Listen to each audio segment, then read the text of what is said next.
Probably live, so don't say anything like too aggressive. If you do, you have to say earmuffs beforehand as a disclaimer. But I just got to make sure we're live, so it's streaming.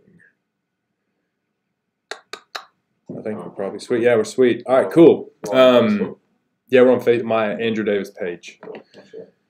So, how you going, everyone? This is Andrew Davis. I got a little rebrand of my podcast. Went from Flex with Text. Now the new podcast name is Mind Strong Podcast. Mind Strong is 2 words, and then podcast. So go subscribe. Go leave a review. Don't be the person who left the 1-star review that hates me out there, because somebody did that on my last one and gave me a 4.5-star rating and dropped me down. There's somebody out there that hates me, I think, Andrew.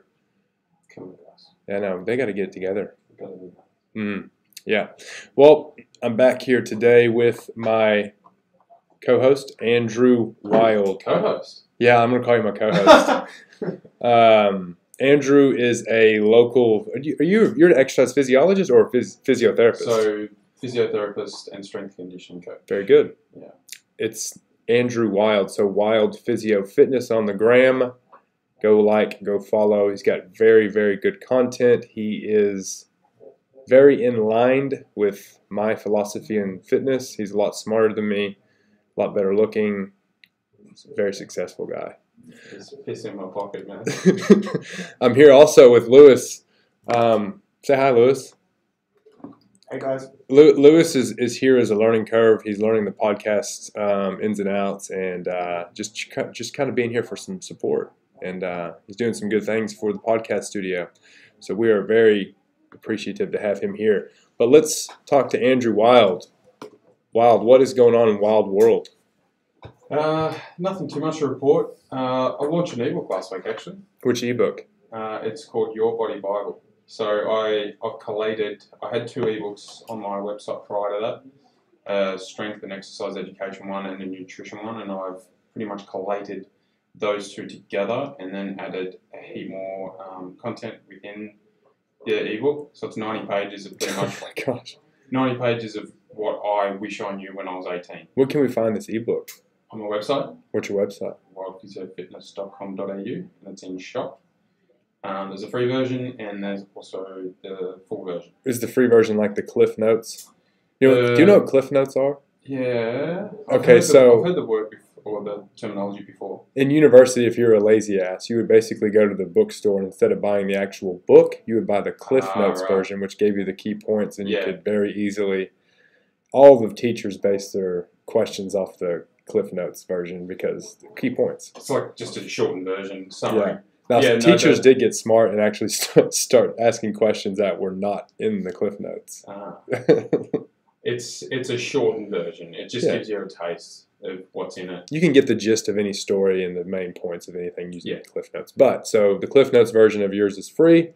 It's roughly about 12 pages of content, and then the big version is 90.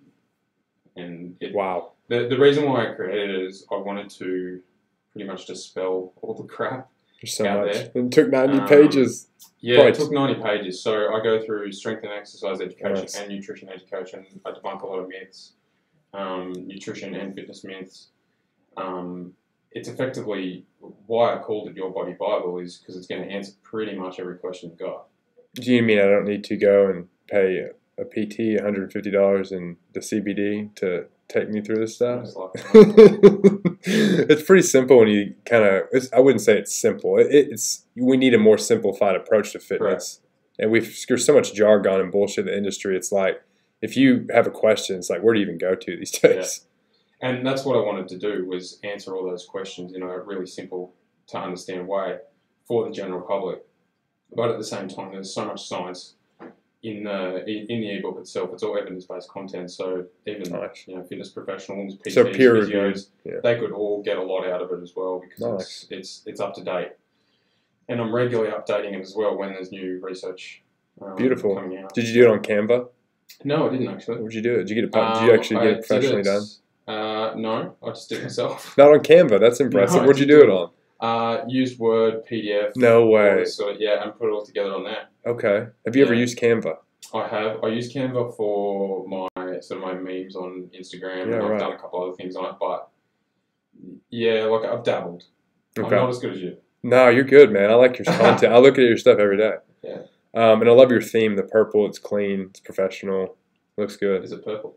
I think it's purple. I don't It's know. like a blue. I'm pretty colorblind, honestly. So It's like a blue. okay, Like I'll give you blue. A royal blue. I like it's easy on the eyes. Yeah. It's pretty simple. So how much is your ebook? The It's full version, $19.99. mate. That is a steal of a deal. Yeah, I think I'm so. buying two. for Cool, man. Do you care?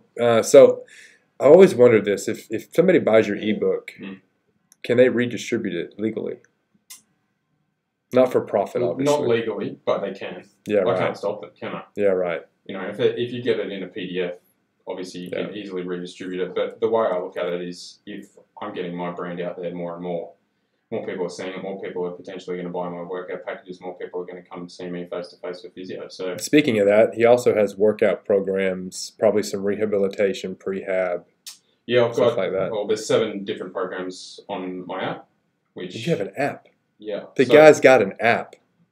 Yeah, That's like next level. Yeah, so I use a company and leverage their software to personalize mine. Look at that. And there's 7 different workout packages depending on how much time you have to spend in how much time you want to spend in the gym, what you want to get out of it. So there's there's a home, beginner, intermediate, 3 and 4 day. Beautiful. There's a 5-day advanced and an athlete program.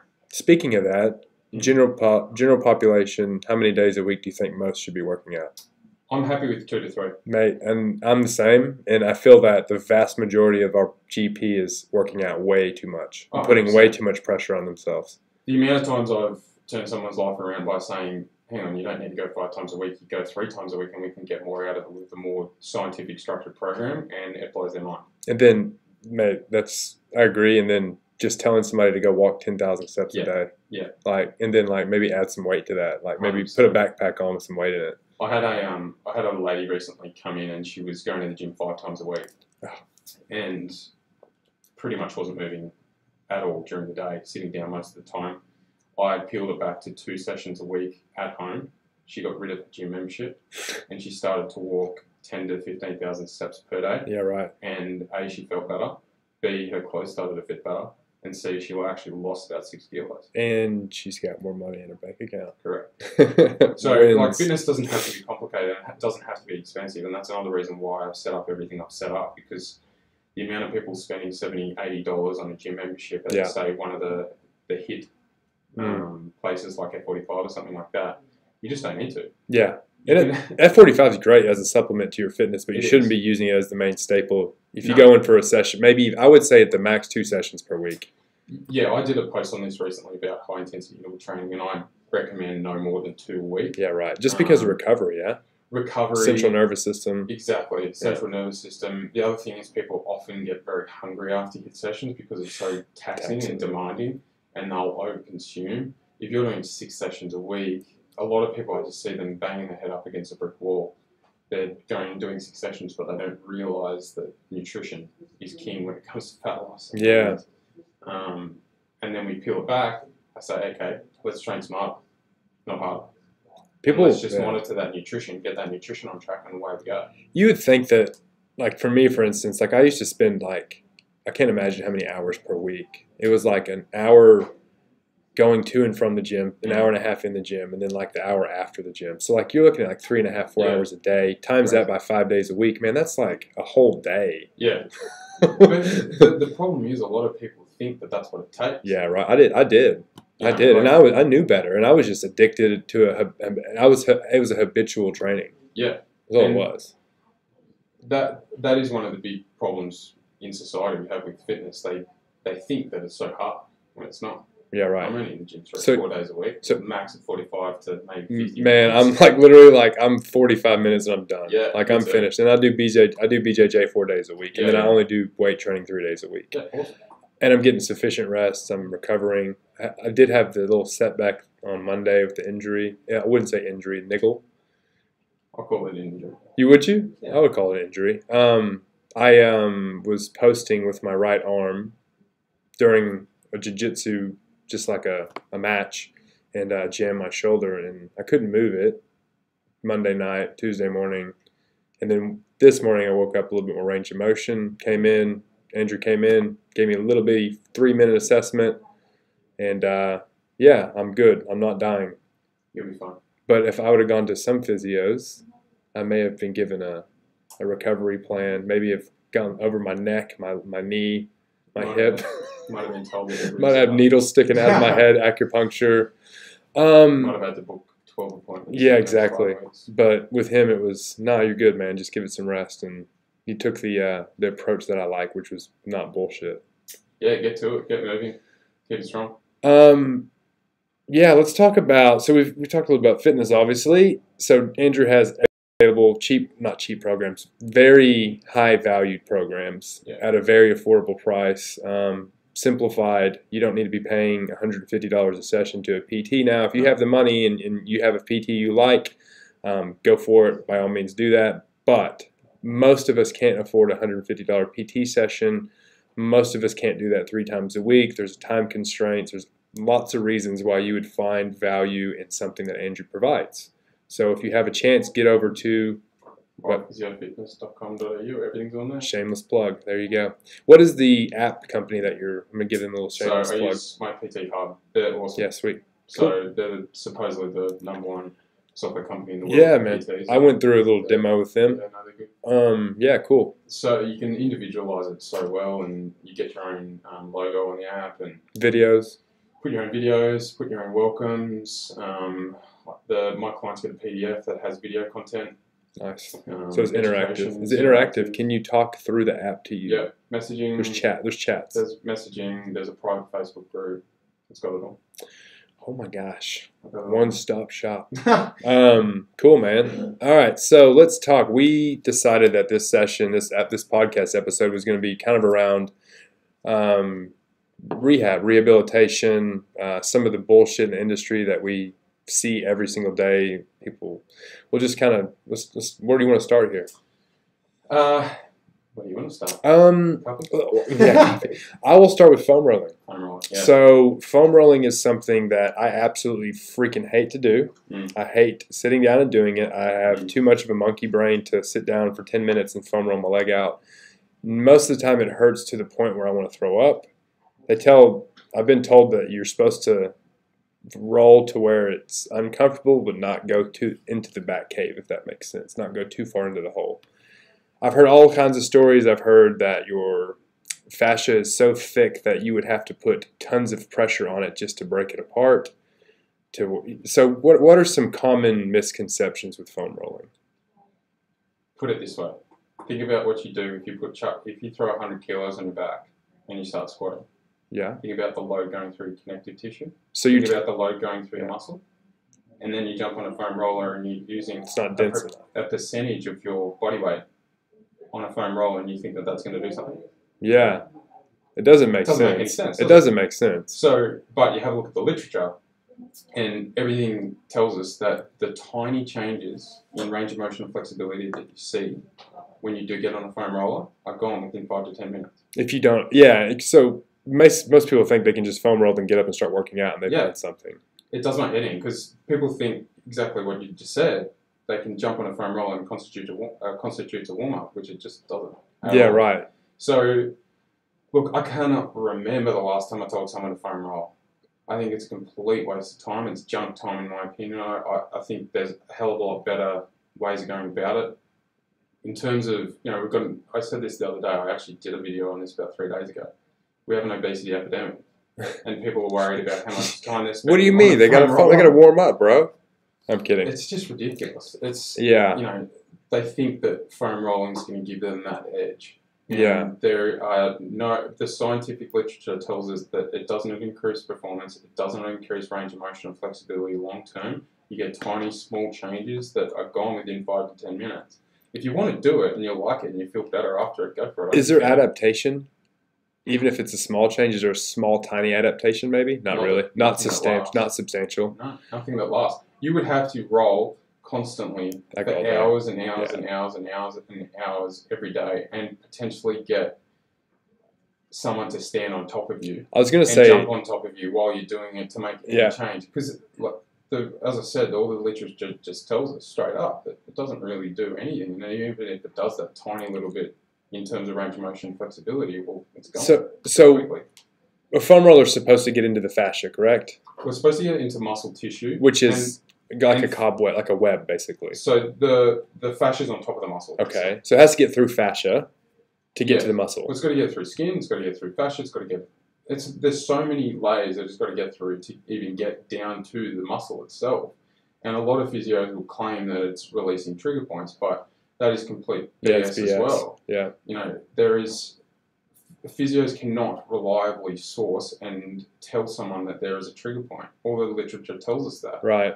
They It's cannot- pseudoscience. It's pseudoscience. Yeah. And all the science tells us that they can't accurately palpate a trigger point, and the trigger point itself doesn't really exist anyway. It's a good segue into the next thing. What's the next thing? But just to wrap the foam rolling up. So the foam rolling, the whole idea is that you're going to go through your fascia, get to the muscle tissue. It's going to release the muscle so you can get better range of motion. That's the actual concept of That's foam the rolling. concept, a little bit of range of motion, a little bit of flexibility, but if you have a look at it, it's not worth it, and you're better off doing different stuff. So warm up adequately, Right. go for a walk. Yeah, I was about to say go You for know one. what I mean? We Like- can't apply enough pressure to a foam roller to get through the fascia into the muscle tissue to even do anything. Yeah, Really, like it's so. just junk time in my Yeah, opinion. right. And there are so many other things you could be doing, e.g. warming up, lifting weights, or going for a walk, moving, fidgeting. Walking your dog. Yeah, walking your dog, cooking meal, learning about fitness and nutrition. It's just a waste of time and a lot of Go to wildphysiofitness.com. it's on my Instagram. I literally posted it up Oh. a couple of days ago. Wild about, Physio Fitness. It's like a minute video and I just break it all down and Nice. pretty easy to understand. I'm sure you hurt a lot of people's feelings, especially the people who sell foam rollers. They're like, Well, shut up. That's what I was about to say, is because so many clinics, whether it be osteopathy or chiro or physio, they sell foam rollers, but they mark those foam rollers up. Mate, by I 50%. sold foam roll. I used to be I dealt physiotherapy equipment as one of my occupations in Australia when I first moved here. And yeah, we used to sell foam rollers. I think we paid like, I don't want to say like $1.10 for a foam roller, like the cost, and then like we're selling them for like $40. Yeah. The markup's insane. It's crazy. Like you go to Kmart and get one for like Yeah. $10 or something, but then you buy one from a clinic and it's 40 and like, What? like Okay. you could literally go to your local plumber, ask Get him a to chuck PVC you- pipe. Yeah, exactly. Yeah, right. PVC pipe, put a towel around it, away you go. There's So- got to be a market for it, man. You got to dress it up, marketing. All At right. the end of so- the day, it's a waste of time. Yeah, I agree, and I don't spend any time foam rolling, and I'm definitely not going to anymore anytime soon. Okay, moving on from foam rollers into trigger point balls. The trigger point ball is like a hard racket ball, hard tennis ball, like rubber. Or So, crossball, something like that. what are your thoughts on the trigger points? Look, using a ball can give you some temporary relief. That's it. We know that, Yeah, but at the same time, most of that's placebo. I was about to say. Is it making any?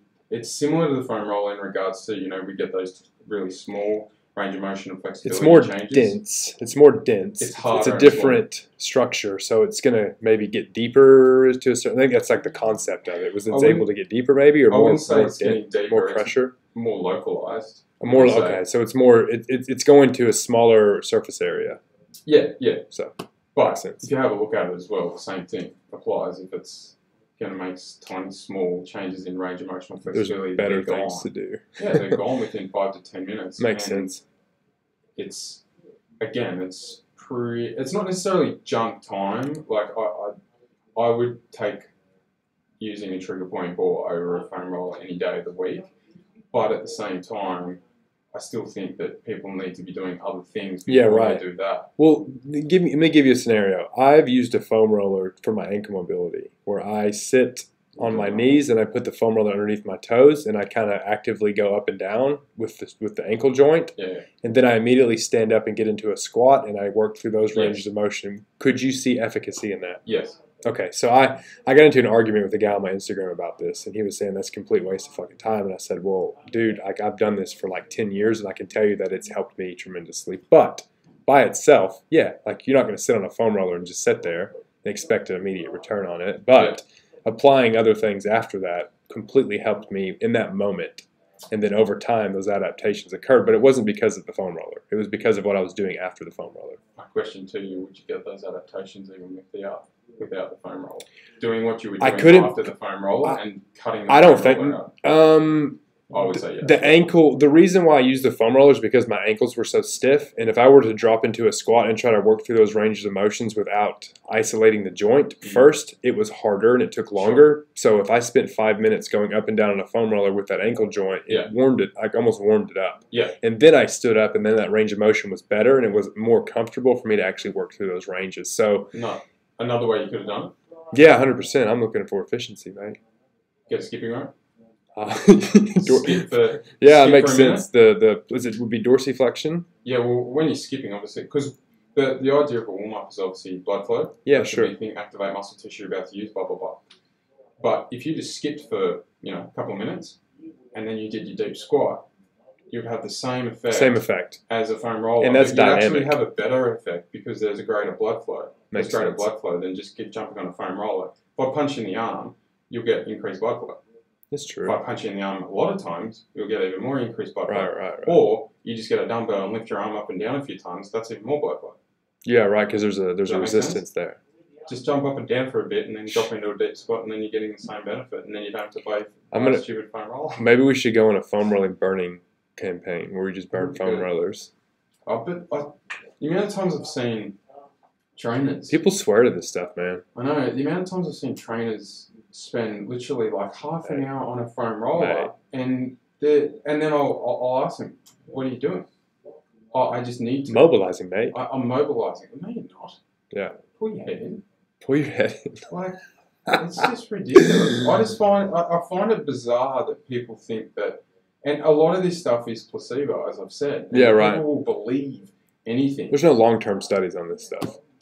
All the research tells us that it doesn't work long term. Yeah, we right. have these really small changes, and the same thing with that trigger point ball. Like, we might see small changes. And look, I tell people to use trigger point balls. I don't tell people to really foam roll ever. Trigger point balls are good every now and then, but when you do them at home in front of the TV while you're watching TV. You're not doing it before you actually work Makes out. sense. You don't really need to do that. Just do it in between sessions or after sessions. You can do that. That's fine. Like, I can't stop you foam rolling and doing trigger point release, but just realise the application isn't going to make huge changes for your athletic performance, range of motion, flexibility. There's better investments of time. Massively. Okay. Like, leave that junk time to do other stuff, other fun stuff. All right, sweet. All right, so foam roller, trigger point, no. maybe. If you want. But don't expect a massive return on it. No. Yeah, it's a poor investment. The time investment is not very good. No. So let's talk about dry needling acupuncture, because that's a massive markup too. Those little needles probably cost 10 cents. Yeah. And those boxes go for anywhere from $9 to $10 to $50 a box. Yeah, they're crazy. Look, this is obviously Chinese medicine. Yeah. So let's talk about acupuncture dry needling. In terms of research, again, there's not a lot there to back up the science. Like, is there any science behind it? Not really. I get a little bit of comfort when I did dry needling in my neck, but it was like very temporary, and like 20 minutes later, it was like back to where it was. Yeah, you get short-term temporary relief. Yeah. That's more of like probably nerves endings and stuff like that. It's not really necessarily the muscle. You get a pain modulation effect. Yeah. For sure. Okay. And look, I use it sometimes. When someone's in a lot of pain, it's really good to settle down a little bit of pain. But is it a long-term option? No. So if someone comes in and they've got chronic back pain and they're in a lot of pain, they've got an acute flare-up. Yeah, you might use it. Just settle the central nervous system a little bit, dampen everything down, get that pain modulation going, and then start them moving. Yeah, right. And then you're going to wean them off any of that passive stuff, as in the passive modalities, including hands-on, dry needle and cupping, that sort of stuff, as soon as possible, and start to slowly load them up in the gym. Slowly start to load them up in terms of their general movement per day. So, answer your question, it's for acute, and it's for the acute person, and it's for anything that's going to settle down that acute pain response. Nothing major, not going to be like a means to like a recovery, or you're not going to see huge range of motion, flexibility change. You're not going to see any changes within the muscle cell. the muscle itself, no. But it can help to just dampen things down a little bit in that really. So like if I have a flared up back, like I'm just fucked, and Yeah. like I come in, you could see some needling being okay, Yeah, it can be okay, but at the same temporary time, relief. it's temporary relief. Right. And in theory, you could just literally get someone on and pretend and tell them that you're putting them in, and they'd probably get the same benefit. Yeah. Does that make sense? Yeah, no, I agree, As in, 100%. You put imagine you get the plastic guide tube, and you're like, okay, I'm putting needles in, and you pretend you're putting needles It's a in, placebo. but they can't feel it. Right, you still get that You would effect. still probably get that neuromodulation effect that you would get from actual needling. Man, man, the mind is crazy because like Mind, yeah. the mind doesn't know the difference between a thought and an experience. Did you know that?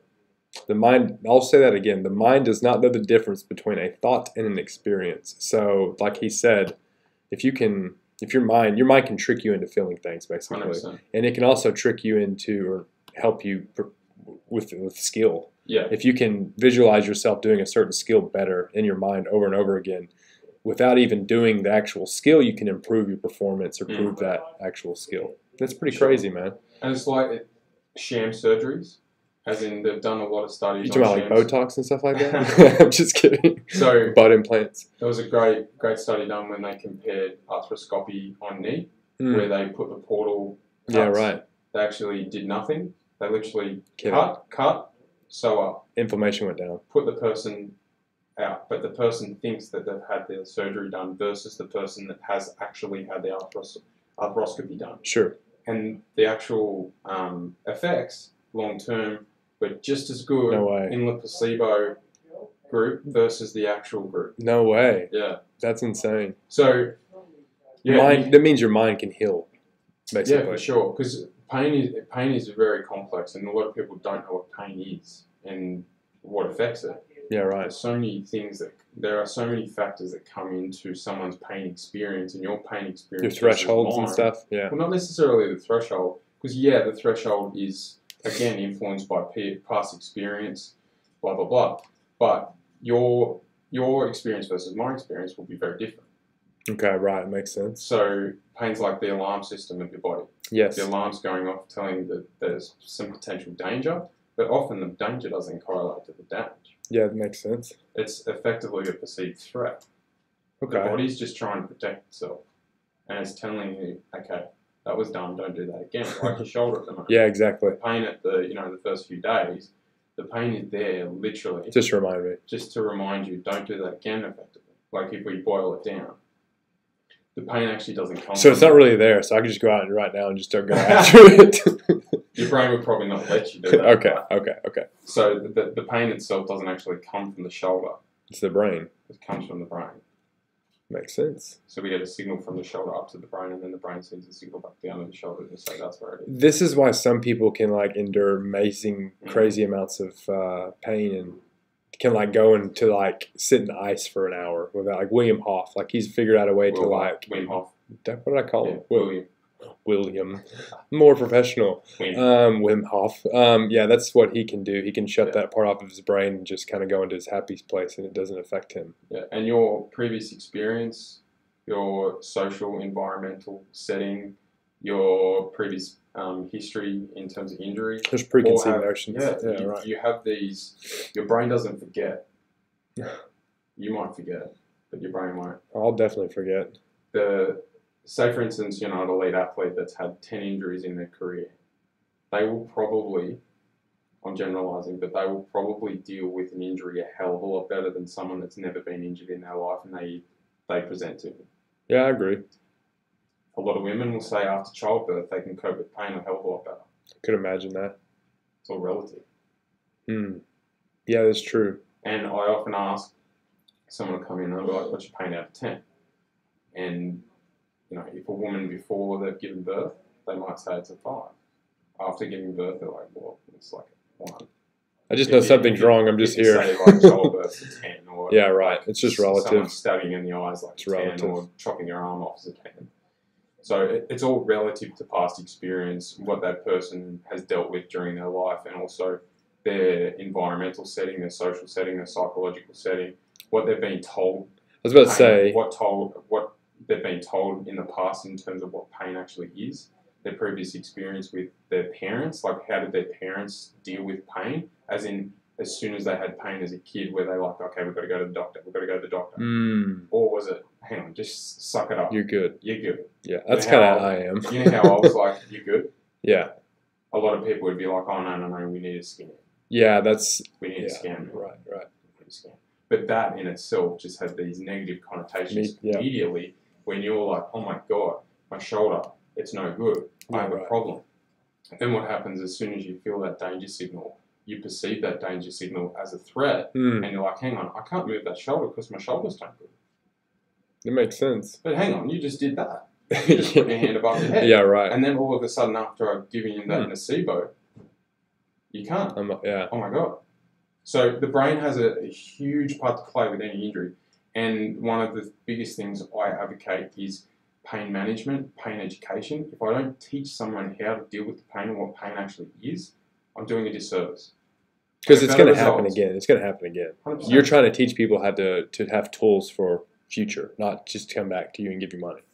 Yeah, exactly. So he's actually an honest person. I'm trying to be. That's why he's here, because I see the authenticity in this guy, and I have since I met him. So yeah, and look, the goal of any patient for me is to get them to the point where they never need it again. Yeah, and there's 8 billion people in the world. If you have to constantly keep the same people coming back in, you have a very scarcity mentality. Yeah. And that's not the way you should operate. Abundance mentality is the way you operate, is that I'm going to actually help these people, give them tools that they can apply to their life to where they don't need to spend money on doing this in the future. So true. It's the same thing with James Smith and the Academy, and I'm sure it's the same thing with you as far as your Academy too. Is that we're not teaching people to be, they're not dependent. They're not dependent. We want to teach them to be independent and be leaders in their own community. Right. So if we can give people the skills and mindset to be able to help others in a positive way and to not lead them in the wrong direction, and they can help themselves, that's going to make the world a better place. That's a very abundance mentality. I think that we're set on this earth to be of service to others and to help people. And because if someone comes in straight away and they've got back pain or whatever, and you perceive that back pain as negative, and the way you communicate that to the person as it's a negative thing, it's a bad thing. Yeah. Immediately, they're literally 10 steps behind where someone, if they saw me, is. You're giving them the confidence that it's okay. You're going to deal with this. People deal with back pain. It's part of life. Pain is normal. People think that they should never have pain. Pain is normal. We're all snowflakes, man. We don't want pain. We want to be in our little happy places. The world is getting so. Man, we need safe zones. Safe zones. We have a safe zone around the corner if you need to go into. I'm kidding. We don't have a safe zone. I was going to say. No. But having pain resilience is so important. Agreed.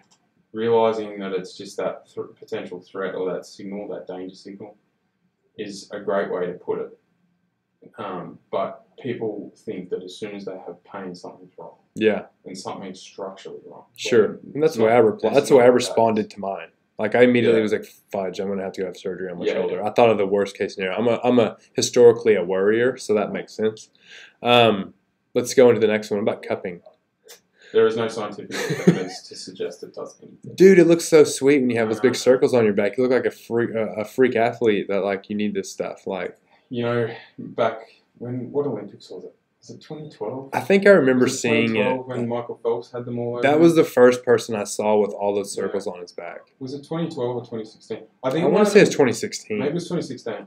When he came out in whatever race it was and he had all those cupping bruises, the amount of people that he won 7 medals, man. I'm just kidding. He came in and people would come in after seeing that and would ask me, I need cupping.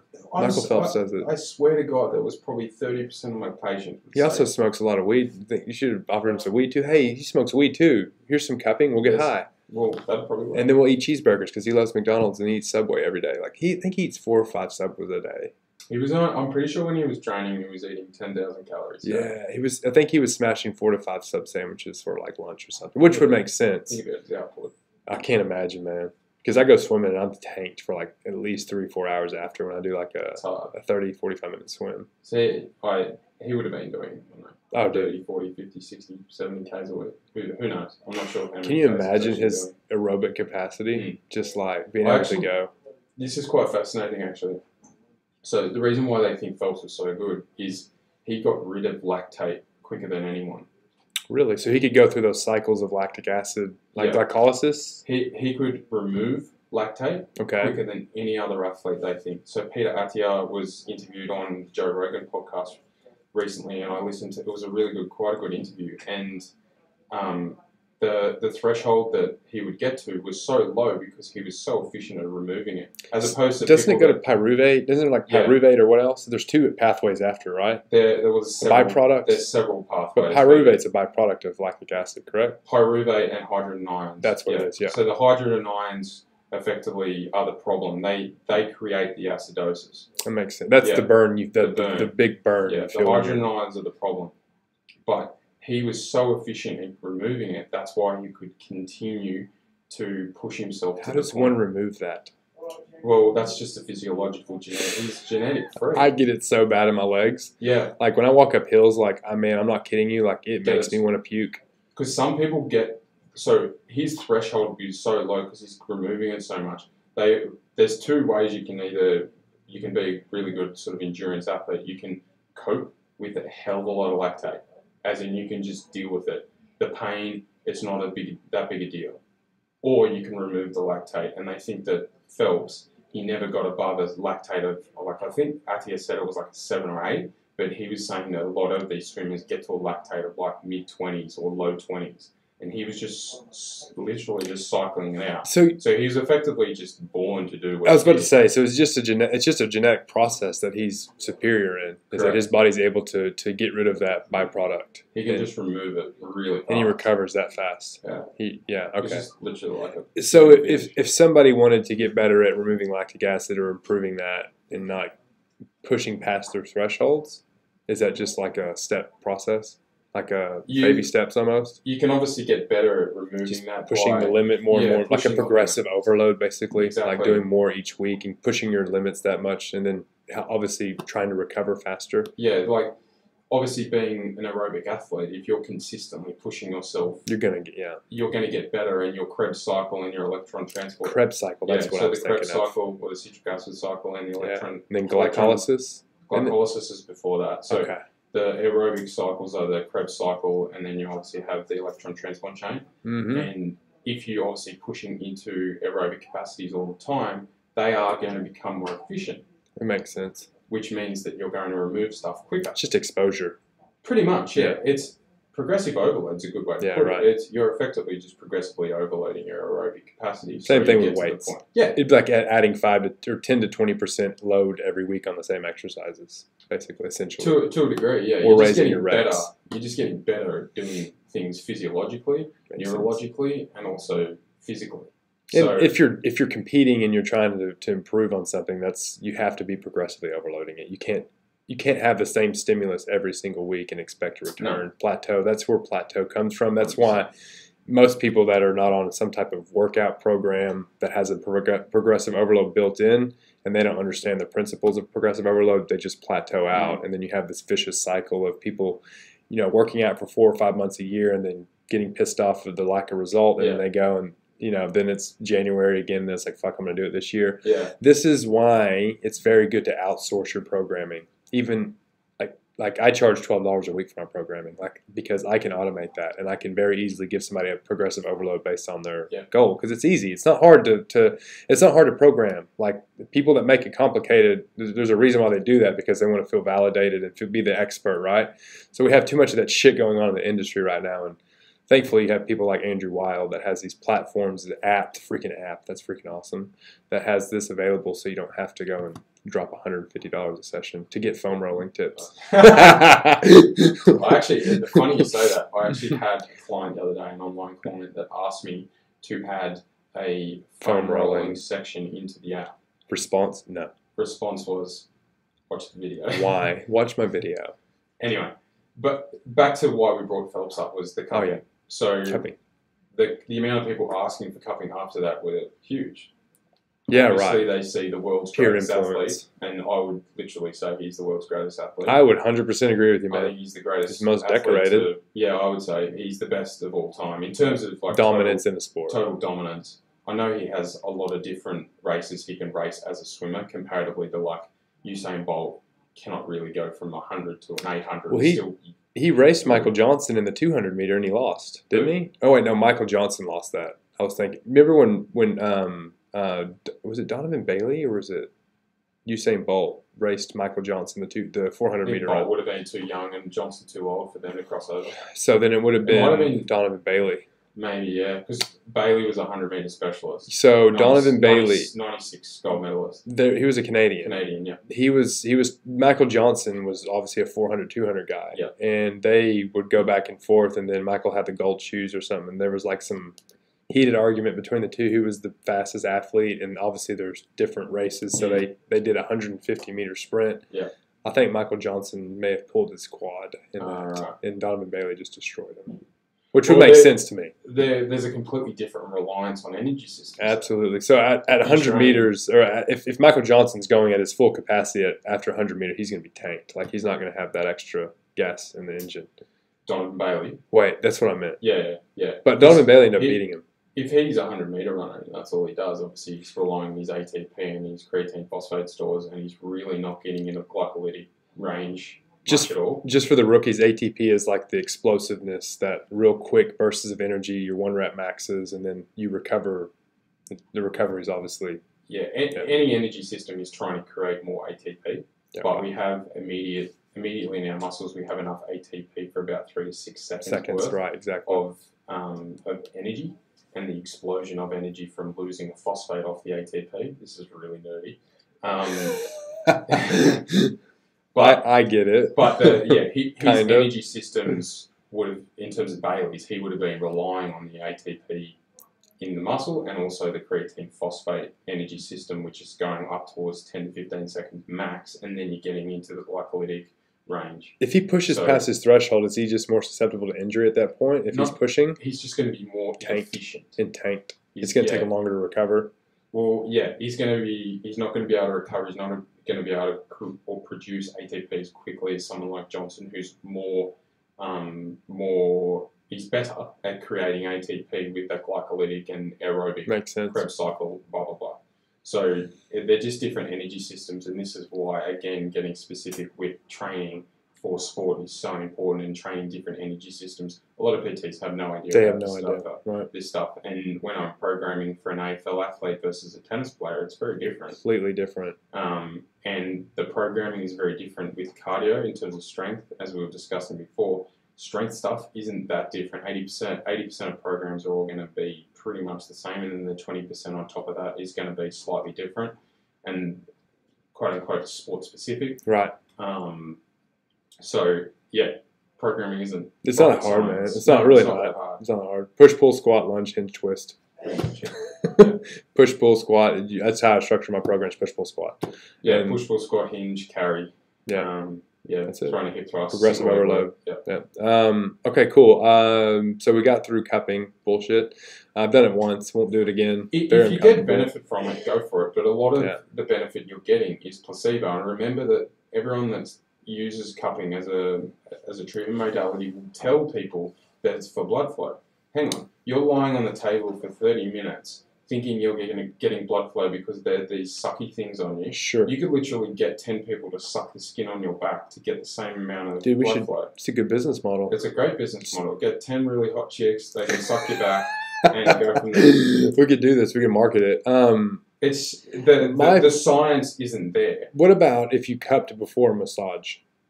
Would you see efficacy in that? No. Nothing. No. It wouldn't Like break the- up the muscle tissue or like the fascia or muscle No. tissue to be able No. to get deeper. The risks outweigh the benefits as well. I If can you- imagine, man. if I've you seen some horror Google- stories, man. Yeah, Google cupping gone wrong, Mate, I've heard some. and I've, you'll see some pretty disgusting stuff. It- Really big blisters, mate, like blood Oh. blisters. that's all it took for me. I won't do it Mm. again. Never. I'll never do a cupping again. Like that blood flow that you're supposedly getting with cupping, just go for a walk. Yeah, circulation. God's sake. Okay. People just overcomplicate this shit. Is this in your ebook? The cupping stuff isn't, no. Okay. Because I assume people that are buying it up, that's stupid. That's hilarious. Very practical. What about the blades? What do you call them? Oh, fascia blades. Okay, so I used to sell the fascia Oh my blades with the God. company I used to work for, and they had like a really nice set. I think it was like $750 or something like They're a that. joke. It's literally like you could get a golf club and do that same thing. I was just about to with a say, metal like, it just shaft. looks like they've put a lot of money into like I know. the way it looks, and like it looks sweet. Like it looks like a box full of knives, It's bullshit. and it's bullshit. It's bullshit. So you've never It's- used those before? No way. Okay. And if someone does, you need a new therapist. I'm sorry, but it's just not. There is no efficacy. There is no scientific scientific evidence to suggest that it does anything. Like, it doesn't help. Just because it's a blade and it's got fascia blade on it, they think that it's No, the fascia makes it like legit, right? like This is it's just- fascia. you can't isolate fascia. It makes you can't isolate You fascia. cannot isolate fascia. It's just connected. absurd. It Yeah. is absolutely absurd. Anyone Um, that uses a fascia blade is an idiot, in my opinion. that's hilarious. Okay, so we're moving on from fascia blades. That's a no. What about electrotherapy?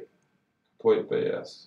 So like we used It's to. been discredited with science over and over again. It does nothing. So electrotherapy, I'm talking about like ultrasound machines that physiotherapists use, which an ultrasound is used to like look at a baby, right? They're different ultrasounds. There's yeah, deep heating, I guess you could say. yeah, there's real-time ultrasound versus the ultrasound you're talking about. So we used to sell to physios to look for the abdominal. Yeah, that's real. Like- That's real-time. So real time. So you. That has more benefit than.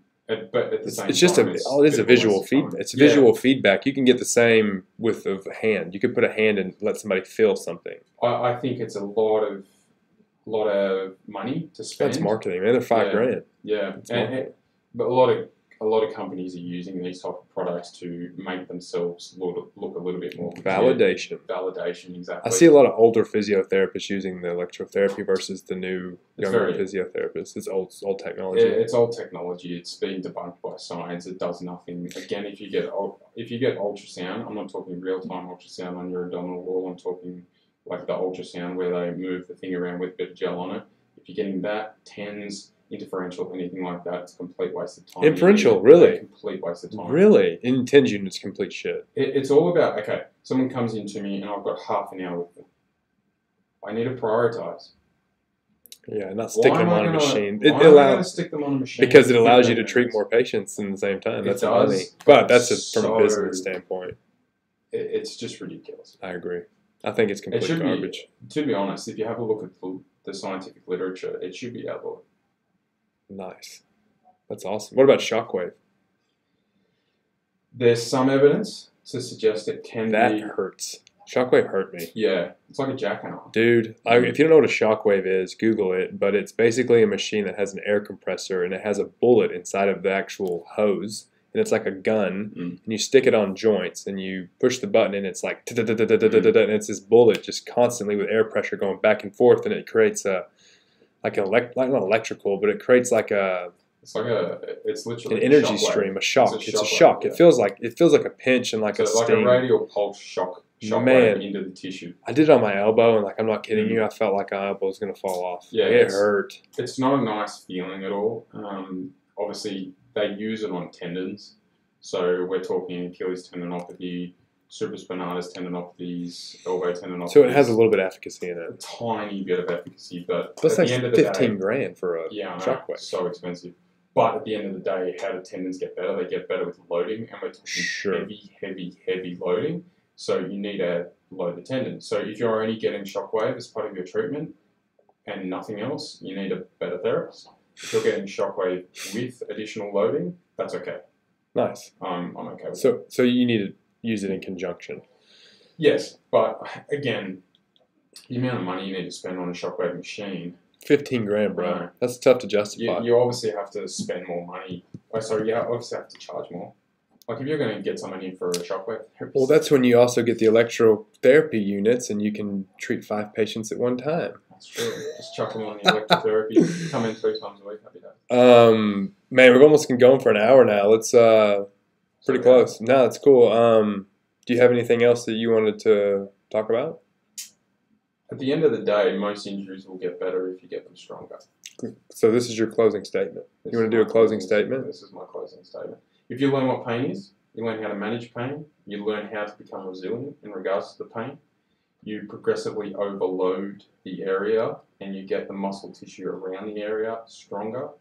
You push it into positions that previously have given you pain, and you slowly get to the point where you are comfortable in those positions, confident in your own body. You will get better. You cannot go wrong getting strong. That is a quote from Adam Meakins, one of the best physios in the world, in my opinion. He's direct, he's honest, he knows the research, and it's that simple. Just got to get it stronger, but you've got to go to someone that knows how to get you stronger from whatever position you are with your injury. I like that. So there's no magic pill. There is no magic pill. Some of these passive modalities do have weight occasionally, but you would only ever use them only in acute stages. Absolutely. It should be a tiny proportion of the treatment, a tiny amount. The rest of it should be movement pattern training, progressive overload, getting people moving more, weight loss, hence why I do so much stuff with nutrition. Yeah, right. You just got to find the right professional. Got to find the right professional. It's a good place to end. That was a good one, man. It's got a lot done there. So, in closing statements from Mr. Tex, I like what you said. I don't really have a lot to add to that. You kind of nailed it. I absolutely love that there's people in the industry that, for one, that I can come to and get actual advice and honest advice without anything. You didn't ask me for anything in return for like what you did for me earlier with my shoulder. You gave me like a 3-minute assessment, told me not to overthink it, don't overworry it, and no, I didn't need a scan, I don't need a foam roller, I don't need a trigger point ball, I don't need electrotherapy, I don't need needling, cupping, dry needle, all that. It was just like very simple, and yeah, we need more of that in the industry. So I appreciate you. Yeah, it doesn't need to be overcomplicated, but it is. So, in closing statement is simplify. Yeah, but 100%. Find somebody you trust. Yeah, find somebody you trust and someone that has your best interests at heart. Yeah. Not their bank account. Sweet, I like it. Andrew Wild, wildphysiofitness.com.au. Correct. And we got at Wild Physio Fitness on the gram Facebook page. Yeah, same thing, Wild Physio Fitness. Wild Physio Fitness. You'll notice that it's got a nice little, not purple, but it's more of a bluish purple logo. Purple, it's very, very nice and comforting and warm. But thanks for coming in, mate. Thanks, I guess maybe next week again. Yeah, whenever. All right, man. We're signing off. Check you later. Yeah.